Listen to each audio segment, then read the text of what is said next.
What is up, faithful? We're back with an episode of Clutch Gene Sports. I'm with my host, Rohan Chakravarthi. How's it going, Rohan? Doing good, man. A nice Friday. Gotta talk some 49ers here to wrap out the week. And let's have a good show.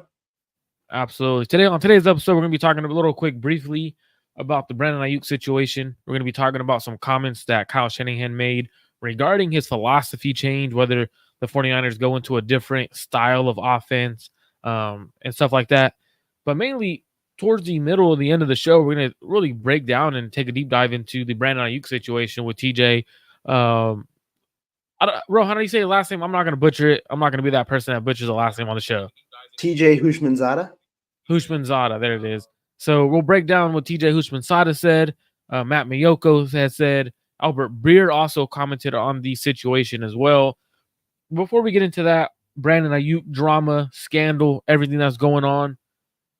Rohan, we had mini camp happen. Throughout mini camp, we saw some things going on.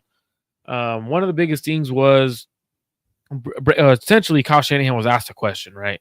It's something I've been presenting, and I'm glad this question was actually asked. I don't know who it was asked by, but shout out to this media member who asked this question because this is something I've been thinking may be a possibility with the amount of receivers that the 49ers drafted in terms of Ricky Pearsall, with Jacob Cowing, Brandon Aiyuk, Jawan Jennings extension, Debo Samuel. He was asked if there's going to be a philosophy change to the 49ers offense. And what were your thoughts on what he had stated? And you could let us know what he stated because I know this is one of the topics that you wrote about. Yeah, so got to write about it this week or earlier today. Essentially, it was a question. Someone was asking, you have the three veteran wideouts. You drafted one in the first round, one in the fourth round. You lost a couple of blocking tight ends. Is it a possibility that you go with more three wide receiver sets, right?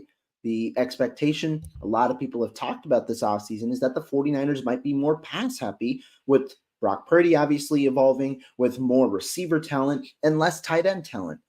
Kyle Shanahan's answer, however, was no. I don't think we have a change in philosophy on anything. You just name five receivers and you usually keep six. Sometimes you can keep five and keep three on the practice squad.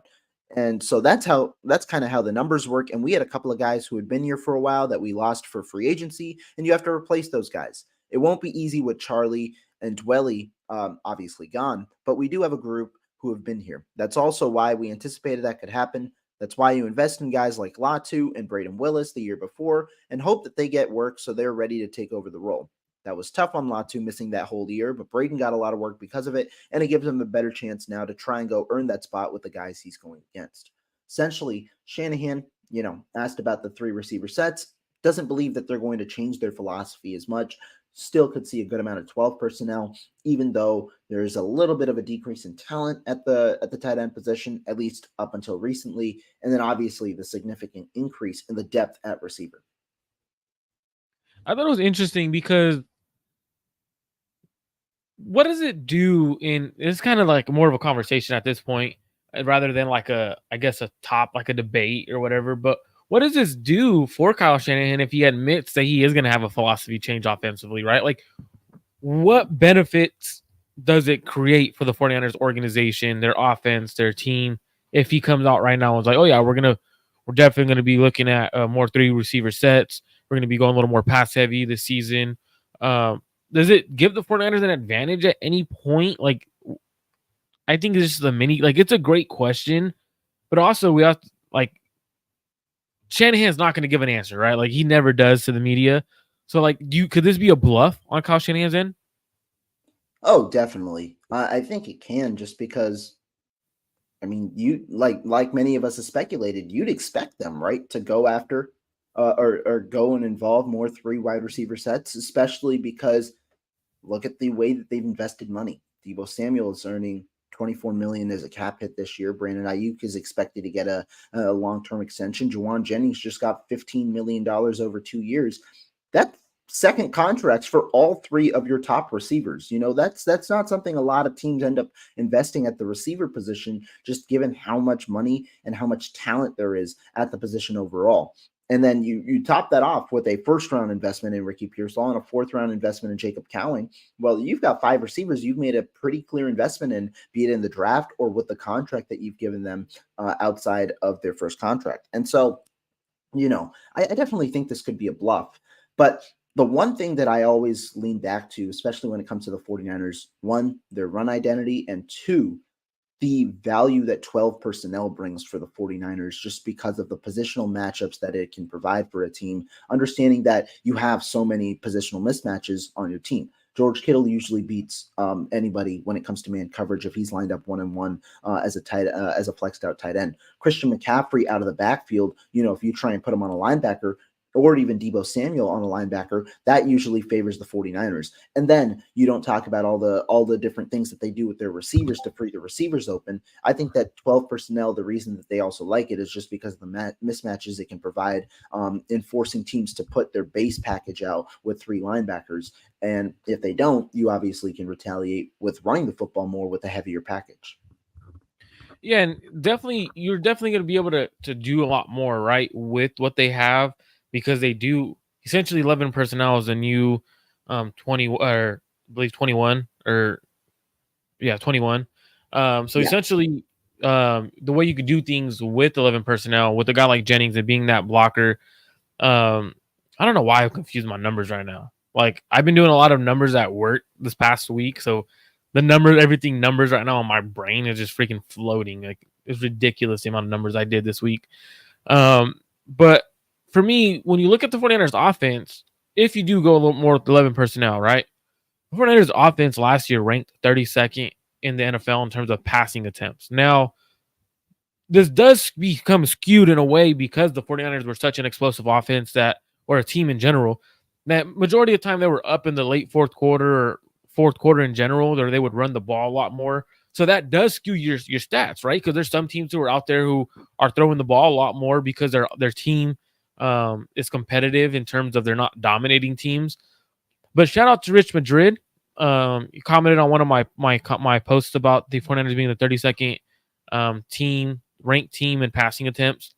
He actually mentioned that the 49ers were 17th in total pass attempts through the first 3 quarters.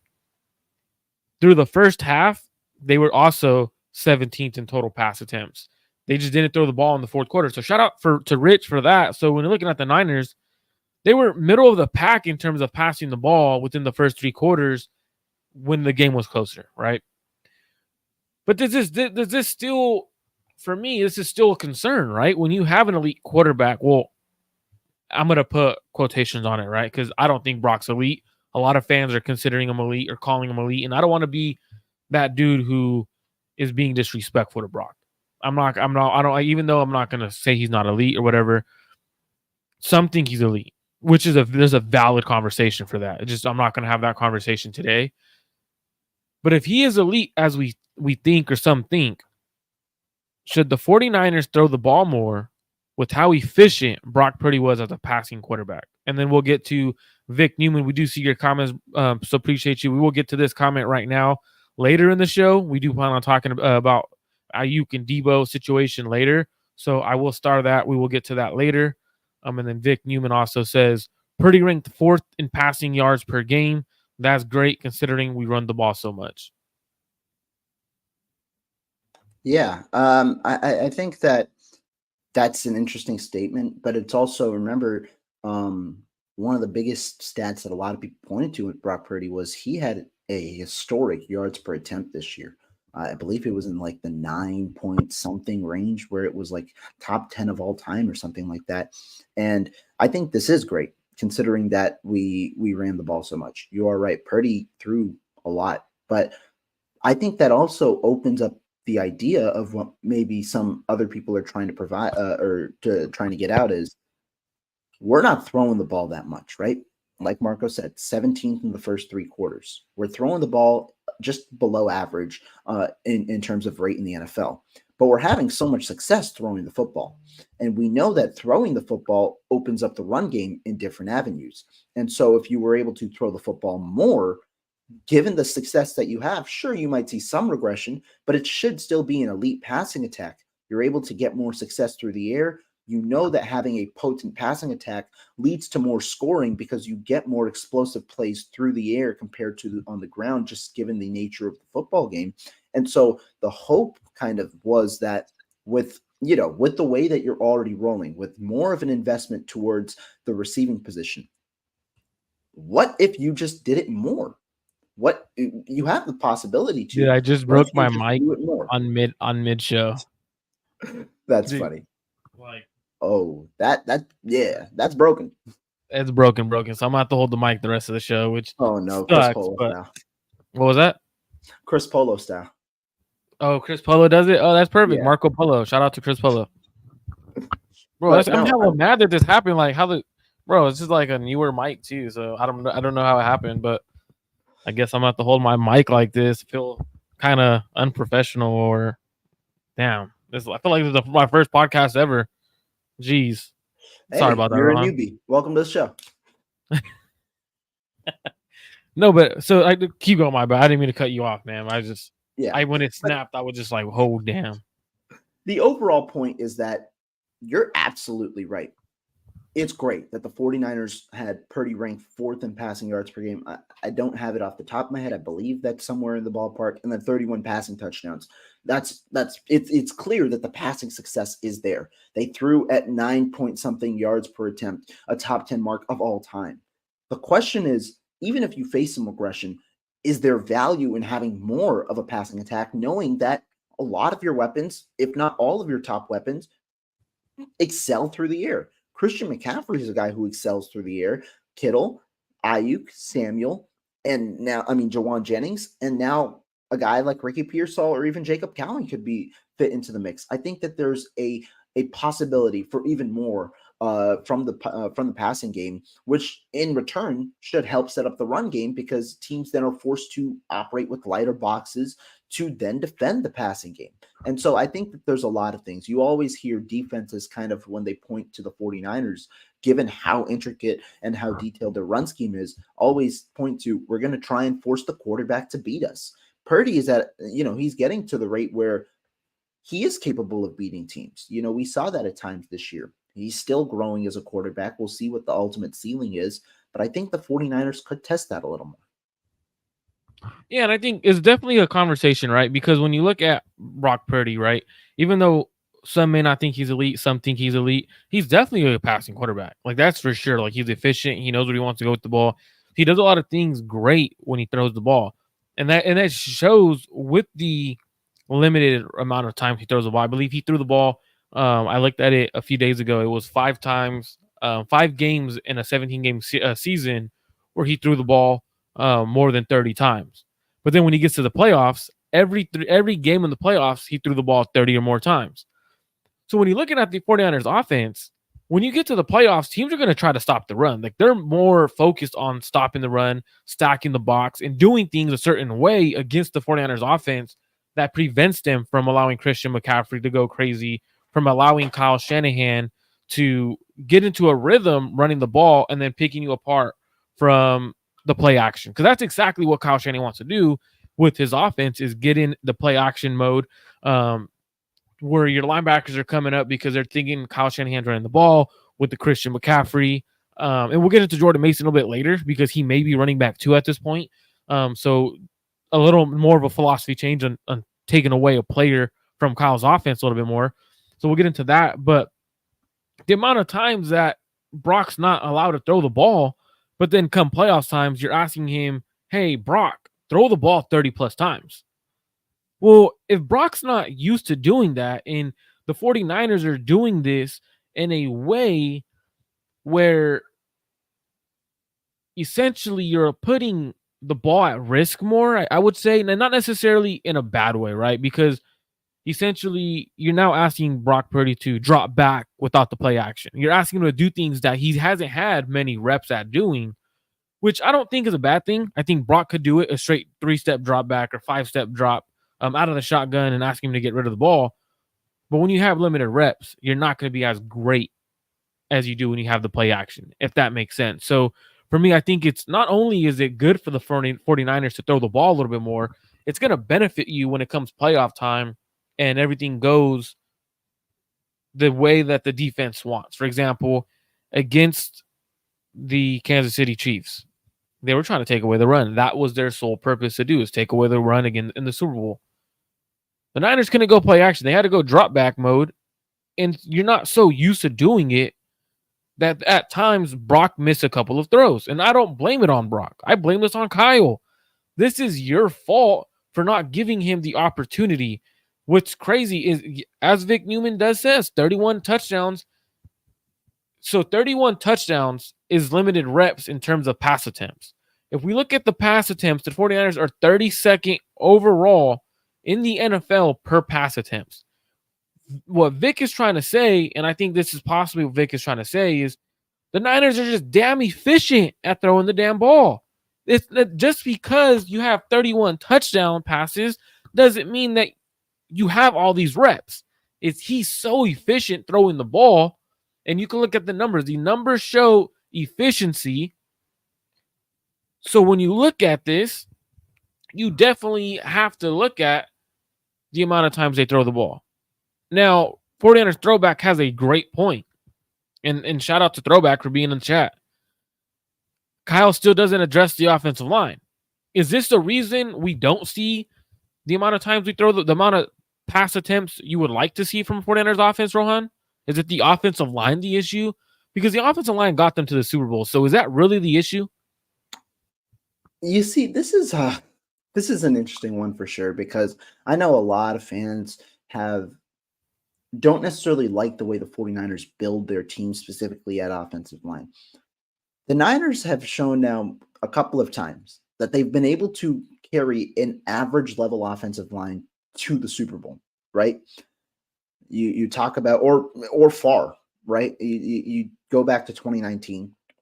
It wasn't like that offensive line was elite. I mean, you had different spot guys, playing at times. I believe Skule had a couple of games that year. Brunskill had a couple of games that year. Forget the exact grouping in my mind, but there were a couple of guys who you wouldn't expect to be, above average offensive linemen on that group. You even look at 21, 22, 23. The groups haven't been elite. I mean, Colton McKivitz was your starter this year at right tackle, and then Feliciano, obviously, at right guard, Brendel at center.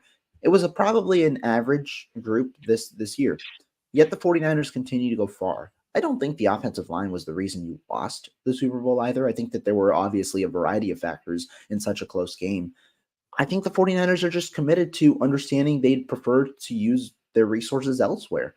And that's not a thing a lot of teams like, because when you look at other teams such as the Kansas City Chiefs or even the Baltimore Ravens, teams that have usually been very well heralded when it comes to the scouting departments, they've prioritized the offensive line. The Chiefs have made major investments along the offensive line, shelling out an $80 million contract to Joe Tooney. You spent a second-round pick on Creed Humphrey.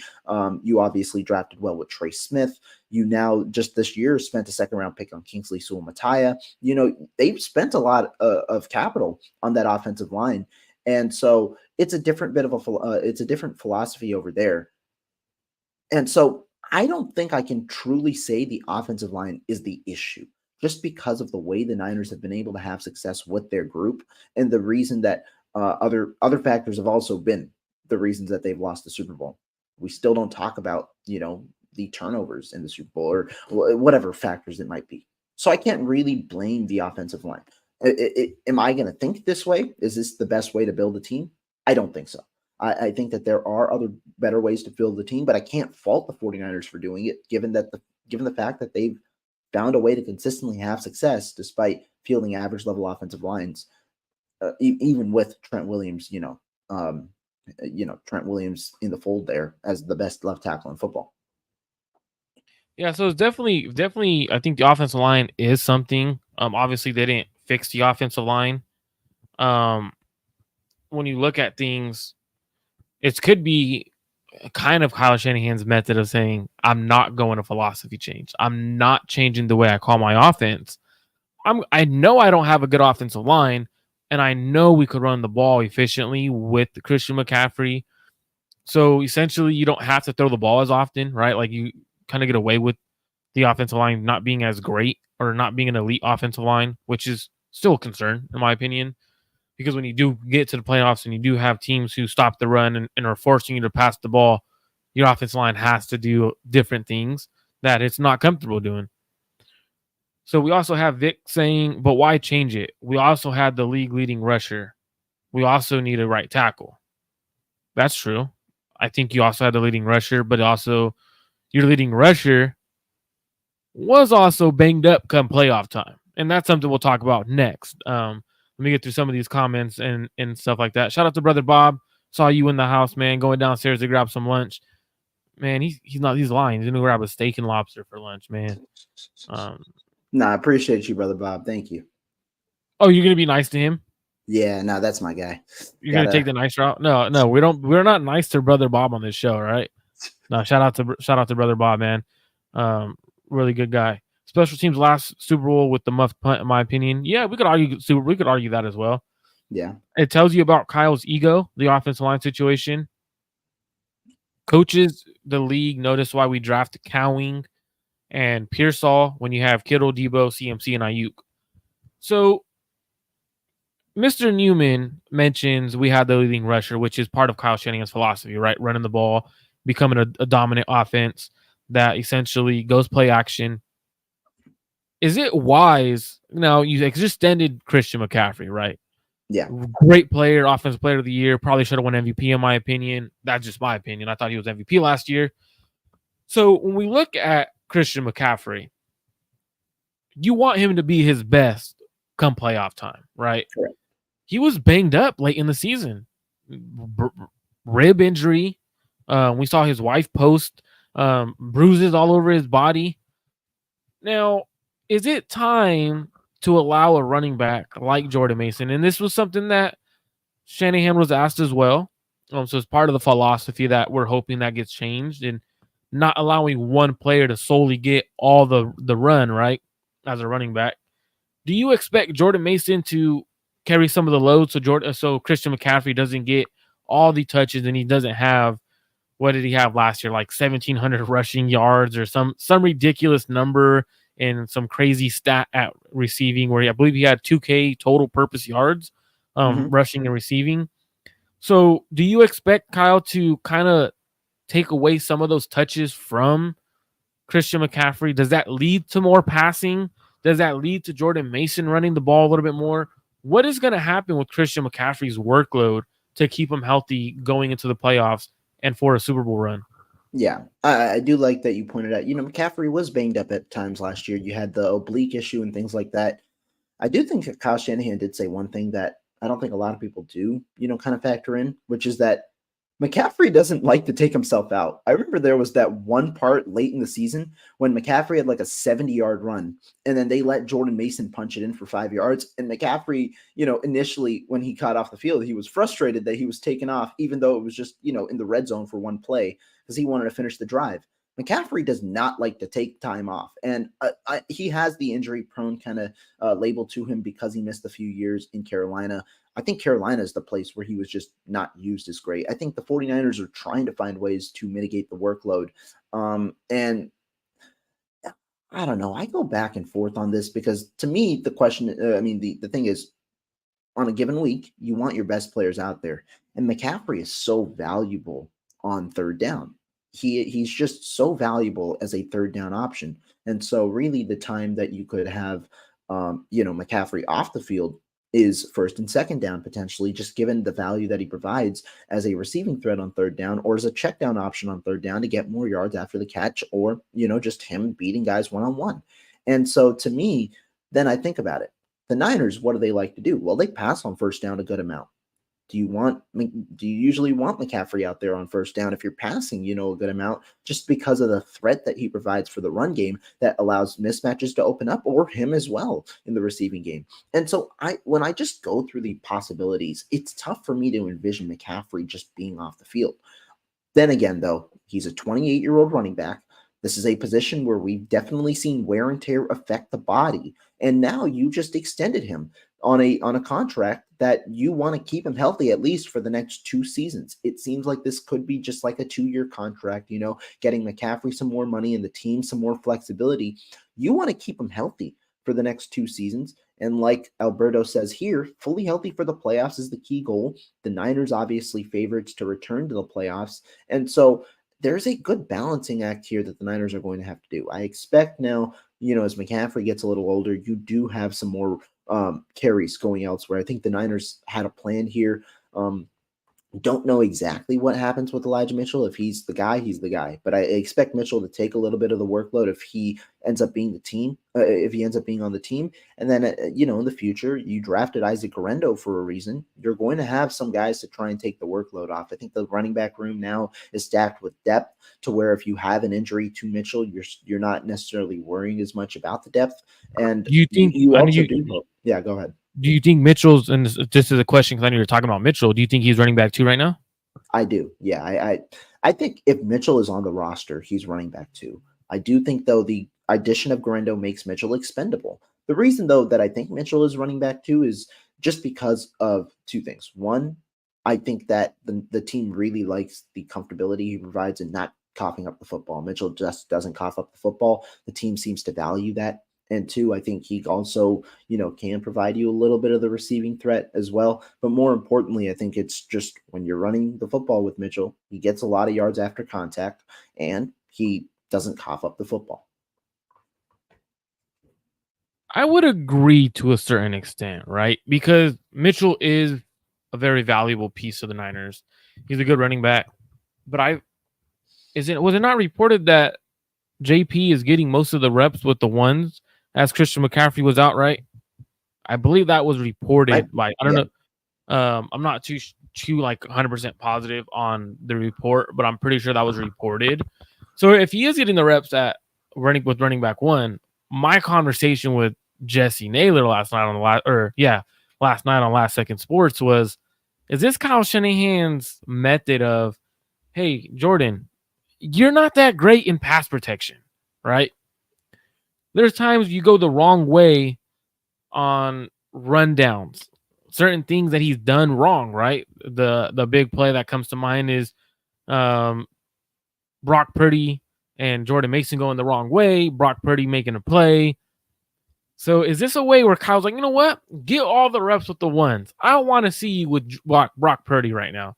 If you go the wrong way one time, or you mess up on a pass protection one time, that is your last time. I cannot allow for my franchise quarterback to be treated where you go the wrong way, you miss a blitz pickup, and he gets clobbered because of your the worst word I'm looking for, your IQ of the game and not knowing what you're supposed to do on offense and for that particular play. So for me, is that what's happening with a guy like JP Mason? And I think for me, JP Mason may be on his last chance with the 49ers, and that's why he's getting run with the ones. Hopefully it's not the case because he's a very good runner. He averages 5 yards per carry, above 5 yards per carry for his career. I do think the Niners do need to allow Christian McCaffrey to get rest, even if it's forced, man. Like, you got to take care of your players. Like, I get a player wanting to essentially say, you know what, I'm him. I need to play. I know you want me to sit out. Dude, do your players a favor. Get him off the field. There's times last year where he was playing with his that oblique injury that he had, and he got most of the reps. Like, what are we doing? Like, are we not trying to win a Super Bowl here? Are we looking for Brock to essentially carry the load for Christian McCaffrey? Like, I think, like, in certain situations, I think Brock should carry the load for Christian McCaffrey. What I mean by that is, hey, Christian, these 4 plays of this series, this is going to be a Brock series. Or, hey, you're not going to run the ball 35 times this game. You're going to run the ball 20 times, and we're going to allow Brock to throw the ball. You have the weapons to do so, so why not do it? Jordan Mason can run the ball effectively. Elijah Mitchell can. You just drafted a 3rd-round running back in Isaac Guerendo, who I've heard hasn't looked good in minicamp, going the wrong way, doesn't know where any of the holes are. From what I told, his vision is probably worse than Ty Davis Price, which we all know Ty Davis Price didn't have that great of vision to start his career. Put him in the doghouse really fast. Very concerning stuff, right? But at the end of the day, we also have Brandon Aiyuk. who is a big factor into. Eric Dane says, by the way, in regards to what Marco was talking about, are we sure Brock can carry the load? Like, are we sure? Great question, Rohan. Are you sure that Brock can carry the load? Like, are you sure that he could carry the are you sure that he could carry the load? Like, are you sure? Shout out I to think Eric. Man. I think this question, it depends on what you kind of define as carrying the load. Because even when you're carrying the load as a quarterback in the 49ers offense, there's still a lot of Honestly, factors we should going stop your way. saying carrying the load. Stop. Just pause. Like, I'm just like, as I'm like thinking about something, just pause. Like, first, no. Can he carry the offense? That's what we're gonna Carry get. the We're gonna offense. There we're we gonna go. change That's that. that's a Carry that's a the better offense. way. Yeah. It's a better way to say it. So, like I was saying, carrying the offense, he says that's the exact voice I use. I feel you. But carrying the offense, to me, I think even as a quarterback in your offense, when you're tasked with carrying the offense, I do think that there's still a lot of factors going your way just because of the schematic way that the 49ers utilize their skill position players and, the way that it ultimately ends up working. Now, if we're talking about, his intangibles, he's got the swagger and the confidence to carry the offense. I think he's still growing into, that role as into is he that quarterback that ultimately can not necessarily win you games because we've seen Brock win the team games, but when it comes to those big games, is he the guy who's going to put the team on your back and ultimately win you it?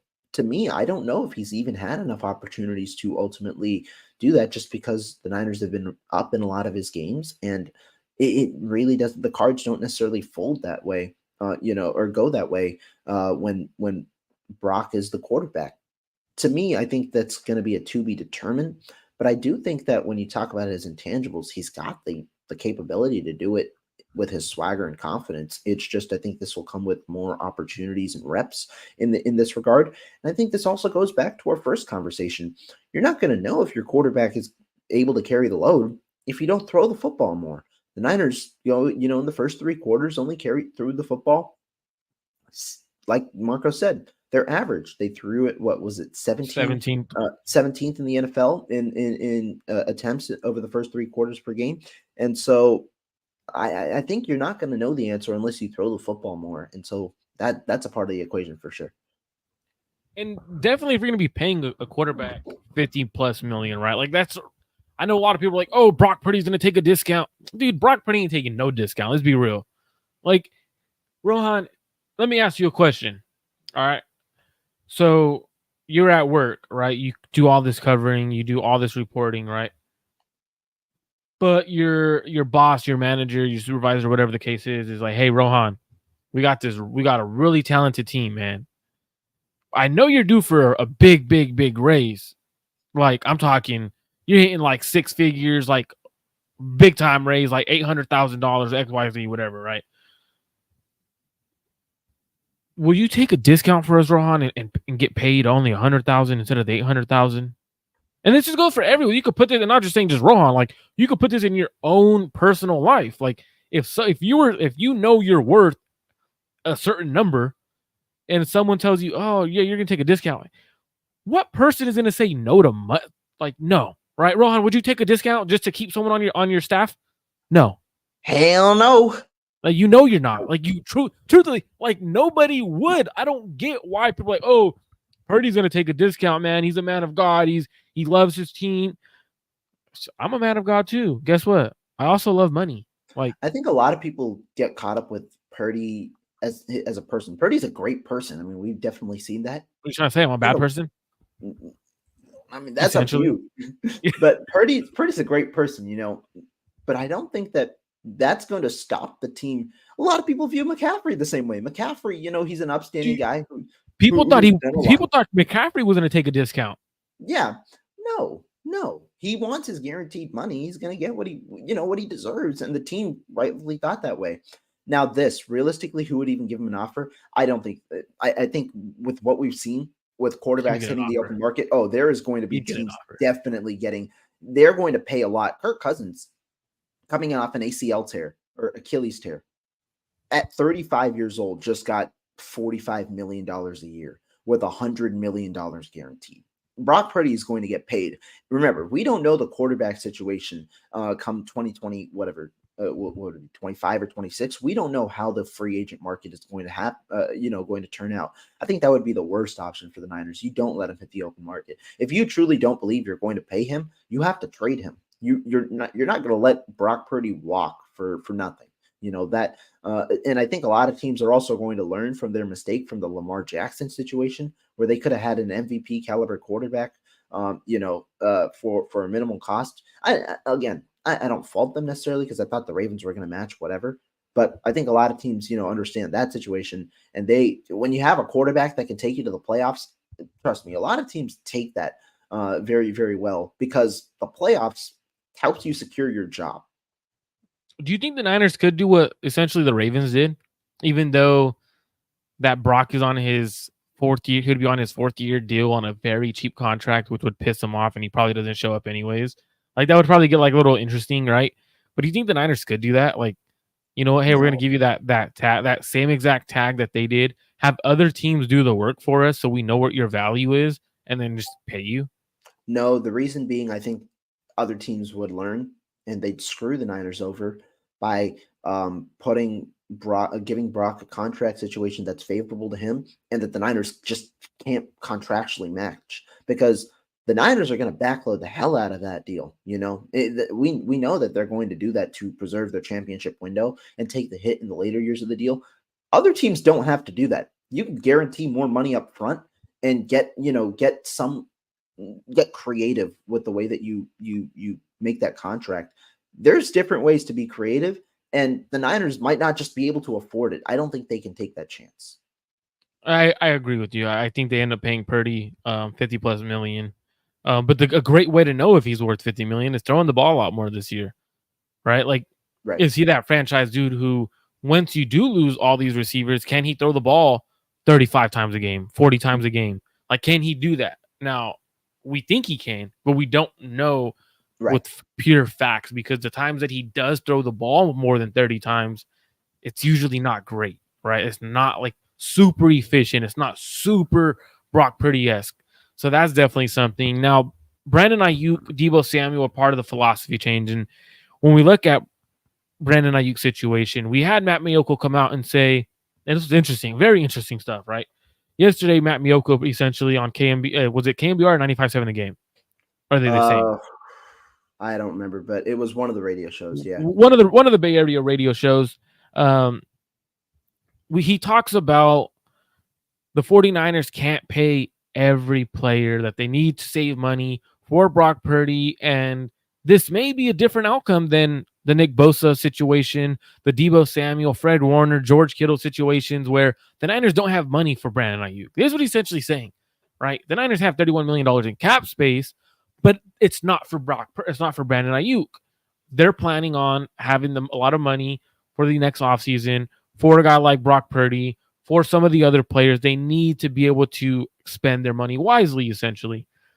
He says this and talks about how Brandon Aiyuk may go down to the deadline. No, he talks about that. And then TJ, how do you say his last name, Rohan? Houshmandzadeh comes out and says, no.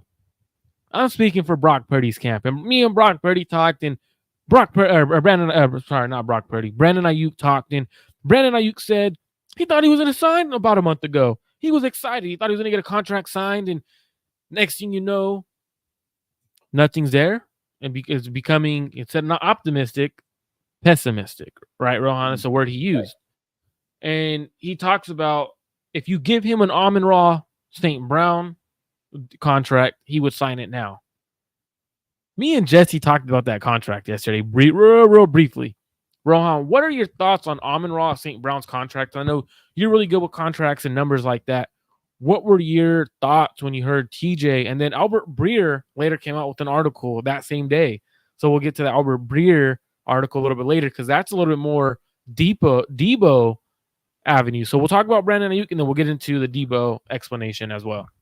I mean, if I'm being honest, if the Amon-Ra deal is on the board, if I'm the Niners, I'm taking that. I'll throw him that deal, and I'll be like, great. Because if you look at the numbers beyond the whatever 30 million a year or whatever Amon-Ra St. Brown got, it's very doable for the 49ers. It's not that deal isn't like something, unheard of, where you can't really. I think like the initial terms are 4 years, 120 million. But if you look into the guaranteed money, I believe the total was 77, but it was only fully guaranteed at 34.6 million. It's 2 years of the deal that's guaranteed. His signing bonus, which was what, like 16 million, something pretty low. And then his 24 salary, which, they usually lower to 1 million. And then the 25 million, the 25 money, which was like a base salary, and then whatever option bonus, which was like 8.5 million or something like that. And so that's all that's guaranteed on that deal. The Detroit Lions, if they want, could get out of that deal after 2 years, which is unheard of for a 4-year, $120 million deal, knowing that this year is also him on his final year of his contract, And so, Rohan, yeah, it's crazy. Go ahead. If you look at Deebo Samuel's contract in terms of guaranteed money and signing, he got more, money, right? He got like 40 million or something. Yeah, he got more, dude. 40.5, and And he this got one contract was less signed year. 2 years later. Yeah. 2 years later. So you're telling me, like, when I saw that, I was like, so backstory a little bit. Rohan's trying to teach me how to learn how to read these contracts. Man, like I'm saying, Rohan's super smart when it comes to like analytics, numbers, and contracts. Like I'm trying to learn. Like I want to learn. And so he was explaining to me yesterday. I was looking at that, and I was like, so when that Amon-Ra came out, first thing I looked at was Deebo's contract, because I know Deebo had got a solid guarantee at signing. Right. Rohan, what are we doing here? What what's going on? Truthfully, what's going on?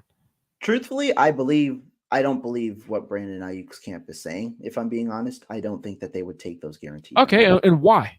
I want to know the why you don't think. I don't know why. I want to know the why. Well, now Justin Jefferson's come out, but when you look at the other deals signed this offseason, I think the one that's a little more comparable is A.J. Brown's deal. A.J. Brown got a 3-year, $96 million deal, but A.J. Brown got $51 million guaranteed at signing and $84 million practical guarantees on a 3-year deal. I think that deal is what Brandon Aiyuk is kind of looking more for. The $51 million guaranteed at signing, where it's still going to be 2 years kind of guaranteed money, but what the Eagles did is they created like they structured it very intriguingly. But I think what Brandon Aiyuk wants is security into that 3rd year, not necessarily with guaranteed money, but with the fact that the Niners probably aren't going to be able to move off of him after that 3rd year. Matt Barrows just went on 95.7 games, so I'm going to pull up a comment after we're done talking about this situation, because another 49ers beat reporter talking about it. So I'll let you. My bad, Rohan. I just saw it. Someone sent it to me DM, and they're like, "Can you talk about this as well?"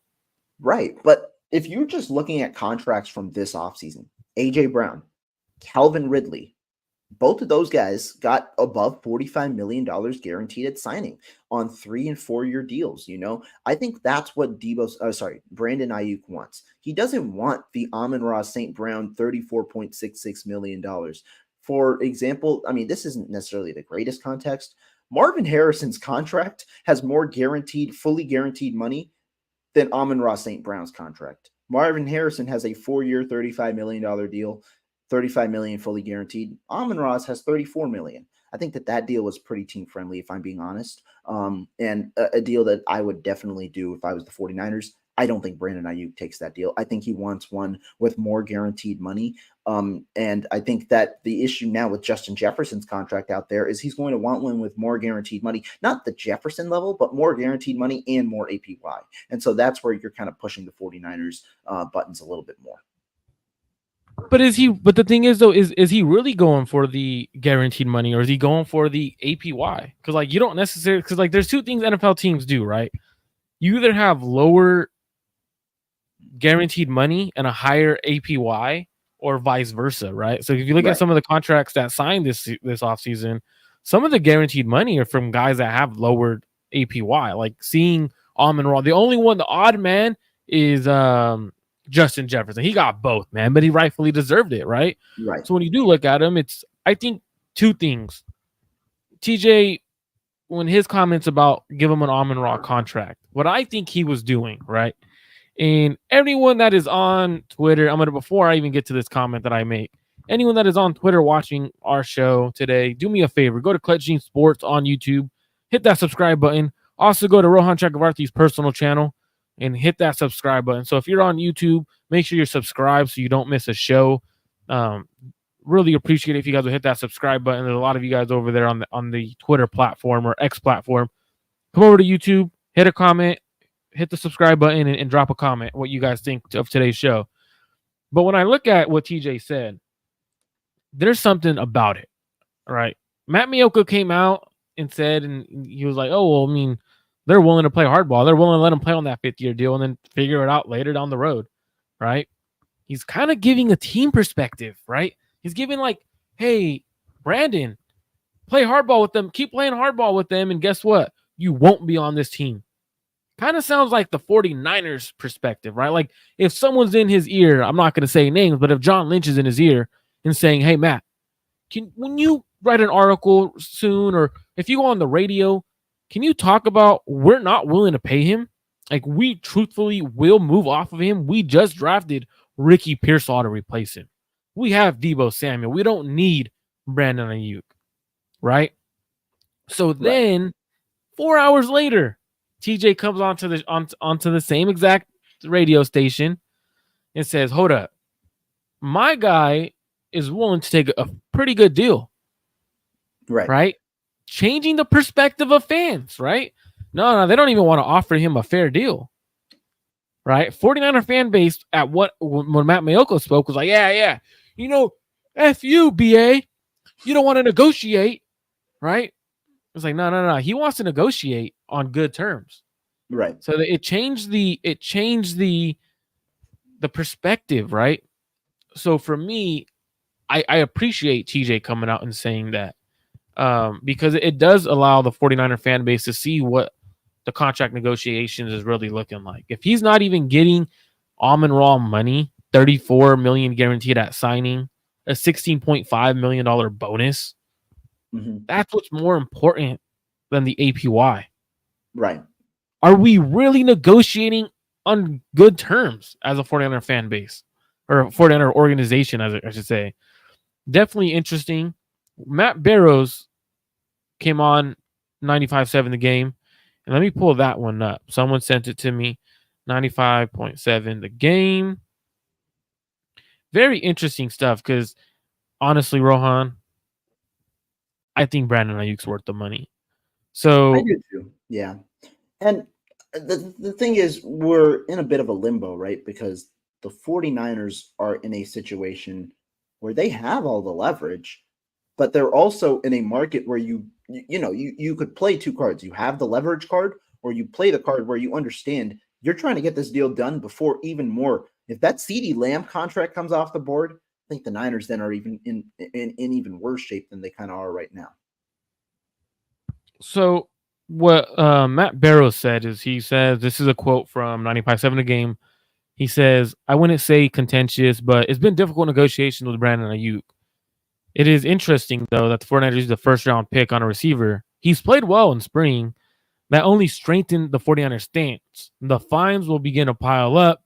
There's no indication that the 49ers will forgive Aiyuk for absences like they did for Nick Bosa. Yeah. That is interesting because is he saying that they don't plan on waiving those fines? Is he's saying that, you know what, because of Ricky Pearsall, the Niners can negotiate however they want. He's playing well. So my question to you is, what does it mean that Ricky Pearsall is playing well in minicamp for Brandon Aiyuk and the Niners negotiations? If I'm being totally honest, I honestly think this means nothing. And this might be a bit of a different take than how other people might view it. I genuinely think Ricky Pearsall's addition or his performance means nothing, because it was, I thought, and I'm pretty sure it was illustrated at Aiyuk's camp too. This was more of a Deebo Samuel replacement. I thought a lot of people were talking about that, back during April. I think the 49ers want to pair Aiyuk and Pearsall together. I think that's kind of the way that I kind of looked at the situation. And so if Ayuk's playing well, I know we haven't talked about it yet, and we probably will in a minute, but we're hearing chatter that Deebo Samuel could still be moved come deadline time. Albert Breer said that, and we'll get into that. I think it might put more pressure on that situation. Samuel also came out this week. He essentially acknowledged, yes, the trade conversations were real. They were going back and forth with my agent for a week and a half. Ultimately, those didn't come together, and we did this. And Hold so, up. yeah. Hold up. I ain't gonna let this comment fly because this is just false. This is just false. Now, If Ayuk did separate well. He separated. The He person who didn't separate was Deebo Samuel, who didn't separate. That's who didn't separate. Because if you go back and watch the film and you watch that exact full game, you're going to see a completely different story. There was times where the 49ers offensive line wasn't able to protect because and Aiyuk was open. There was times where Aiyuk whooped his guy off the line of scrimmage and was open to start. If you go back and watch the game, I promise you'll see a different result. Because and I'm not just saying the TV angle. Go get the 20 all 22. Watch the all 22. Aiyuk was open. That's a false claim. The person who was not open was Deebo Samuel. And if you could watch the TV angle and see Deebo wasn't getting separation from there and from the slot. So I just sorry, Rohan, to cut you off, but that this is just not true because this is something that makes players on social media get talked down upon on why they should not get paid. And this is not true. Aiyuk was open. He was getting separation against the DBs on KC. Brock even, and shout out to brother Bob for mentioning it. Brock said Aiyuk was open a lot. So I'm sorry to cut you off, Rohan, but I wasn't just let something like that slide because it starts going up on the comments, and if I missed it, it would have been all bad because I don't like false information being put out there on players, especially when they're in contract negotiations. No, and you're right. This is a part. I guess when you talk about Aiyuk, that's where I was going back to, where I think that this was more pressure on Samuel, but I also think Samuel is fully understanding of a situation. And so if we're transitioning a bit, we did see the Albert Breer report that the teams might try and pry Samuel from the Niners' hands going up until the trade deadline. And so I think that there's talk about both receivers, and I think the Niners are more inclined or more in a position to move Samuel compared to Aiyuk. Hey, shout out to you though, Vic. I appreciate you for being in the chat and continuing the comments. His next comment was, without Deebo last year, we lost every game he didn't play. It's the threat of his jet sweep with the motion. I don't think it's Deebo. I don't think Deebo is that big of a factor on why we lost those games. Like, truthfully, Deebo was not himself last year. So maybe if you would have mentioned like the year he went all pro, but Deebo wasn't himself. I don't think Deebo is the reason the Niners lost those games. But any comment on this, Rohan? Yeah, I mean, I think Deebo Samuel definitely has value to the 49ers offense. And it's a weird situation because with his contract, it feels like it's likely that he gets moved. And so you kind of take away from, you don't think maybe about his value as much. And I'd be curious to see this team without Deebo Samuel, but ultimately in a business like this where you have to make, some sacrifices here and there, the Niners already had to deal with that with Arik Armstead this offseason. I think Samuel's the guy who you ultimately have to move off of, given that you can save some money on his contract. He's coming closer to, the end of his deal. And I think an Aiyuk extension helps you preserve the window for as much as you can. If you're talking about the receiver core, and he's right now the better receiver for a team that could transition to becoming more pass happy. I think that that's the way you look at it. And if you look at his replacement, the Niners have a versatile weapon in Christian McCaffrey. I think that you give McCaffrey maybe some more of those Deebo responsibilities, or he kind of already has taken some of them with the run game. And so I think that Deebo is a little bit more expendable, and the Niners understand that. I think Samuel understands that himself as well. Eric says That's Trent Williams was also out for those games, and if you look at the last few years, they pretty much always lose when Trent Williams is out. Good point. Now, Albert Breer's comments, right? You want to get into those more in depth? Go ahead. Yeah. So, what do you call it? Albert Breer, I think there have been actually one or two people that have said it. this kind of week. But Albert Breer talked about Deebo Samuel earlier this week, and he talked about that he believes that there's still a scenario where the Niners could end up moving Deebo Samuel. And I believe he went on the Rich Eisen show. He said, I think that they would keep Brandon Aiyuk over Deebo Samuel. And I think it's because Brandon Aiyuk is more of a traditional number one receiver who could beat man coverage, who you can build an offensive around. Deebo Samuel is great. He can do a million different things, but at this point, is he a little bit more of a luxury? He pointed over to the McCaffrey signing, which is the situation has been hovering over them for months. For people talking about McCaffrey and his contract situation, Breer said that it was hovering over them for months. And then he said, I think they'll try like hell to re-sign Brandon Aiyuk in the coming weeks and see if they can find some sort of middle ground. And obviously the price tag on that has gone up, and Brandon Aiyuk is going to benefit from having waited. And if they can get something done, great. Then I think they get some phone calls on Deebo. And if the phone calls coming on Deebo, there's something that they really love out there, fine. If not, they wait a year and trade him after the year. I don't think both of those guys are going to be on the team long term, and I do think that their futures with the Niners are relative to one another and really kind of center on the way that the Aiyuk contract negotiation goes. And he thinks that if it were up to Shanahan and Lynch, they'd like to have Aiyuk on their roster long term, and if it means trading Deebo, they'd be okay with that. And I agree, right? Because when you look at both receivers, the one that benefits the 49ers long term with a quarterback like Brock Purdy isn't Deebo Samuel. It's actually Brandon Aiyuk, the guy who is a better true receiver than Deebo. Now, when you look at Deebo, don't get me wrong, he does a lot of good things and a lot of things that most players cannot do. Is this something when Deebo has the ball in his hands, he's electric. But the 49ers offense doesn't want to go horizontally. They want to go vertically. Brock wants to push the ball down the field. Brock likes that kind of offense, right? So when you're looking at Brandon Aiyuk versus Deebo, the one who fits that mold is Brandon Aiyuk being the number one receiver for a young quarterback becoming that all-pro or that elite player, right? So when I do look at the situation, I do think it's not over for Deebo Samuel until the trade deadline to be moved. Like Albert Beer says, I think more likely the Niners are willing to keep Deebo Samuel on his contract this year, unless they get offered something that is ridiculous where they can't pass up. But essentially, this is Deebo's last year. But we could look at it in the sense of it may be both of their last years. And what I mean by that is we don't know which one it is going to be, right? Because BA might be forced to play on that franchise tag, the fifth-year option.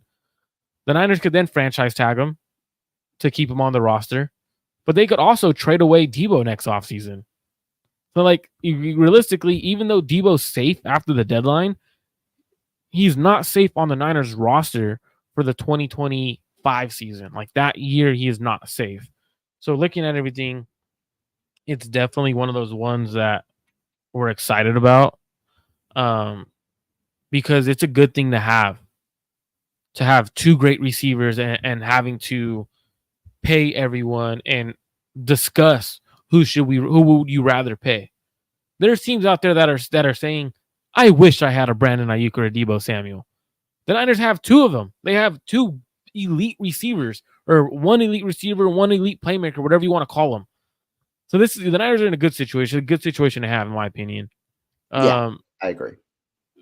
Vic Newman says, first I'll go to Albert. My bad, missed that comment. Albert, Deebo is going to ball out this season due to the situation dealing with the trade talks and all the contracts. He may ball out so much that a team does offer a first round pick for him next year, and I think that would benefit the Niners. I think this is, if Deebo balls out, that's a best case scenario for the 49ers. Why? Because the goal is to compete as hard as possible in 24. That's probably the last year you have this full core together. If Deebo balls out, you have that like improves your ceiling for sure. And then if you talk about the offseason, it makes it that much easier to trade him, because he's on a 1-year deal. They probably could work an extension out with some other team, whoever trades for him. And the Niners get a ton more compensation than they would have gotten this offseason, which at the moment might only have been if he was traded around the draft, could have maybe only been a late third. So yeah, I think that this would be a great situation for both sides. So he then Vic Newman says 49ers are 8-9. are 8-9 with 24.2 points per game without Debo Samuel. Since drafting him in 2019, they are 53-23, 26.8 points per game since drafting Debo Samuel. You know what the difference is? Brock Purdy versus Jimmy Garoppolo. All right. Like Jimmy Garoppolo, you needed a guy like Debo. He needed Debo in 2019, 2020, and 2021 when he was here. He needed that offense. He needed that style of offense. Brock does not need Debo to go horizontally, the quick bubble screens, that kind of offense. He could push the ball down the field. He could run a true NFL offense versus Jimmy Garoppolo struggled to do certain things that Kyle wanted. So he would do. People forget Debo Samuel saved Jimmy Garoppolo's season on a quick bubble screen in Chicago. Was it Chicago? Yeah, It was Chicago, third Chicago. and 17. Yeah, Third and 17. Quick bubble screen. Took it to the house. Like that's the offense that Jimmy needed. So that's why when you saw Debo Samuel not on the field when Jimmy Garoppolo was quarterback, the Niners are more likely going to lose because he didn't have that security blanket. He didn't have that guy in the quick game to go to. He wasn't going to pick you apart in the passing game like Brock Purdy can. That's the two different offenses, two different styles on what they're capable of doing. right. Albert Soto says, so then why draft the receiver in Ricky if was the case with Purdy? Want to answer this one, Rohan? I don't know what he's trying to ask. Yeah. So I think he was trying to say, why are you drafting a receiver given the way that the 49ers offense kind of is right now?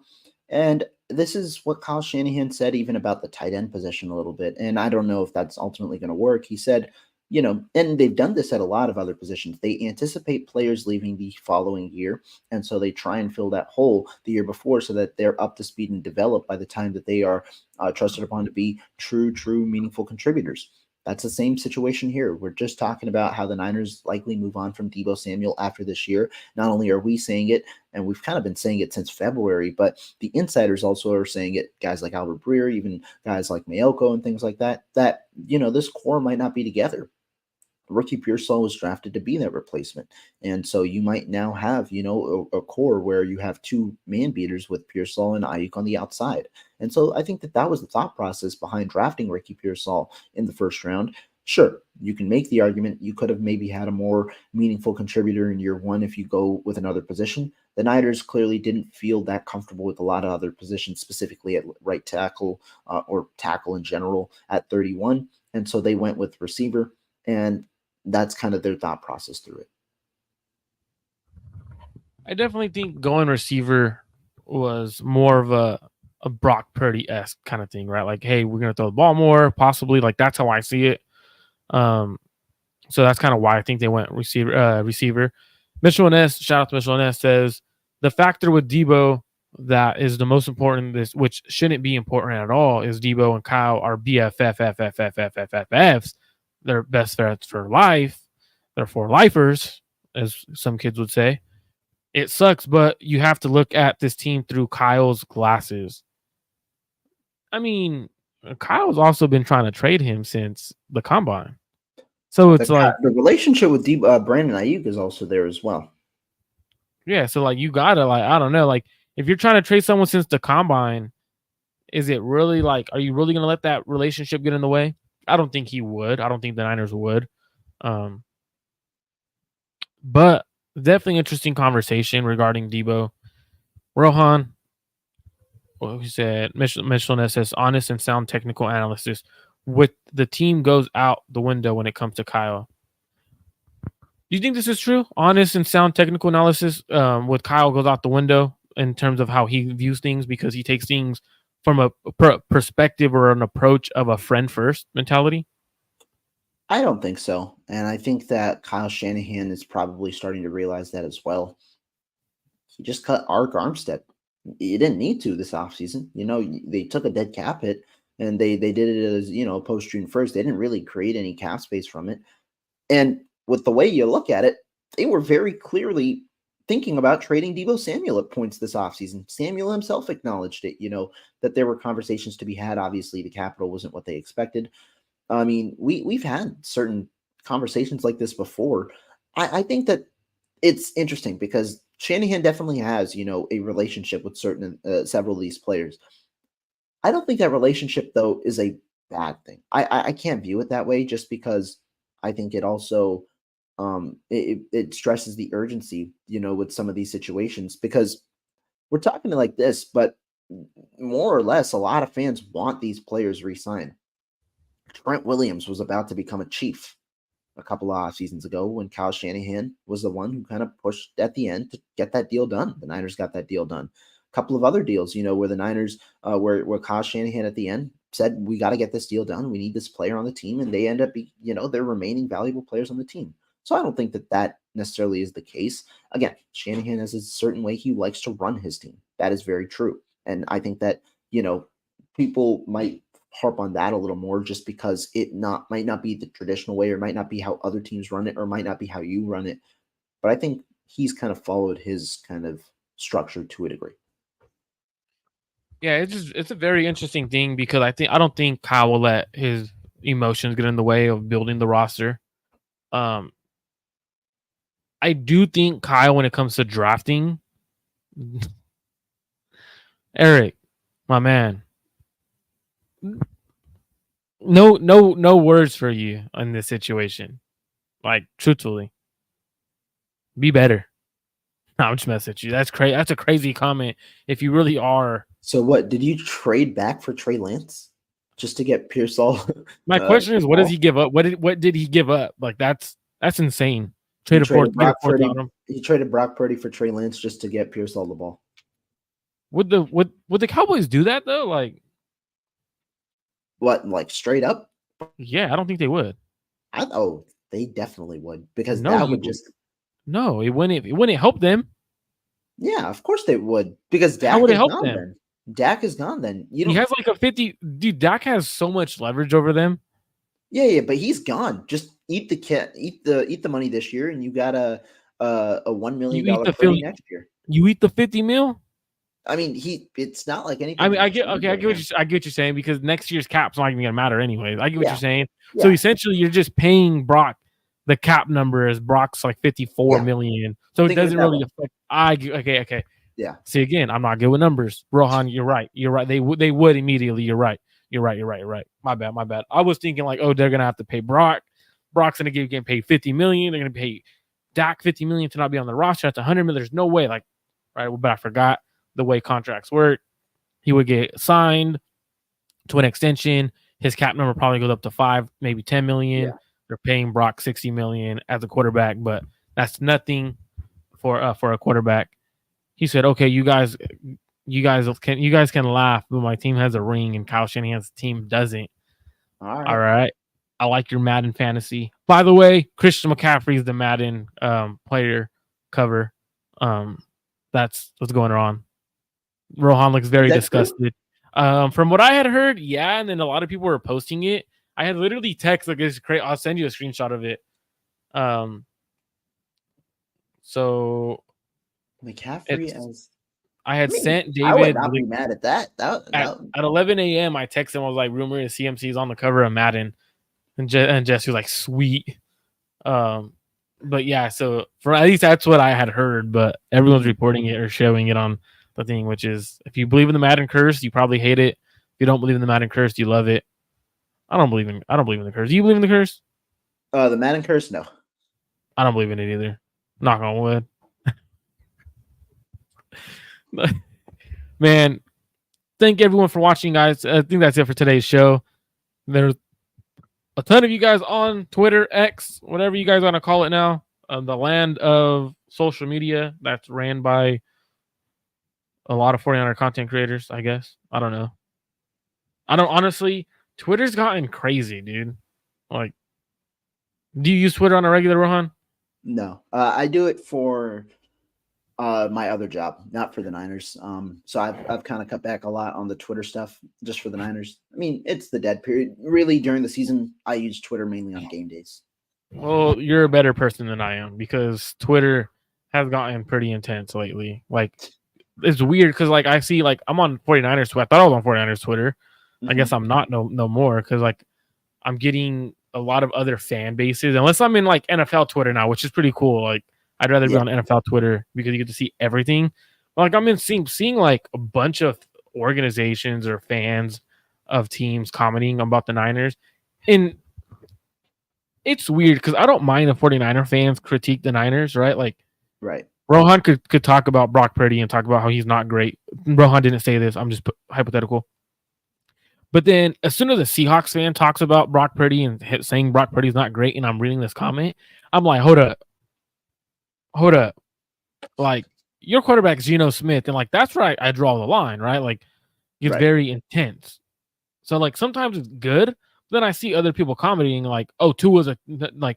I'm in Dolphins Twitter too at times, or like see theirs. I see the Giants fans think freaking Daniel Jones is some good quarterback or something, bro. Like I'm like, what's going on? Like why am I here? Send me back to the Niners Twitterverse. But man, it's been crazy over on Twitter. Interesting I'm glad stuff, I'm up. man. Yeah. Yeah, you're better than that's what I'm saying. You're better than I am because you're the Twitter algorithm's crazy. So, but if you're on Twitter, make sure you guys go over to YouTube, subscribe to Clutch Gene Sports. Make sure you guys subscribe to Rohan Chakravarti's personal channel. Make sure you guys hit that like button, hit that notification bell so every time we go live, you know we are live on YouTube. See, oh, Vic says Sam Howell will be Seahawks. Vic, are you a Seahawks fan? Or are you Debo? Are you Debo's burner account? Because you defended Debo really well today. Hey, I'm but very Vic, curious. we appreciate it, man, because you definitely brought a lot to the conversation today. I loved it. That's why I'm asking. Because if it's Debo's burner account, Debo, come on to the show, bro. After I just got done talking about how I don't think he's great for the Niners. That's dirty, yeah. But appreciate everyone for tuning in. Make sure you guys hit that subscribe button. Rohan, you have anything going on the rest of the way this week? Don't know. Traveling a bit over the weekend, so either we will do one on Saturday, which is tomorrow, or we will start it back up next week. Alrighty, y'all heard it from the man himself. He may go live Saturday. He may not. He doesn't know what he's doing. He just knows he's traveling. He's always traveling the country or going outside the country. He's part of the Cabo clique now. That's it from today's show. Make sure you guys subscribe to both channels. Appreciate everyone for tuning in. We're out. Peace.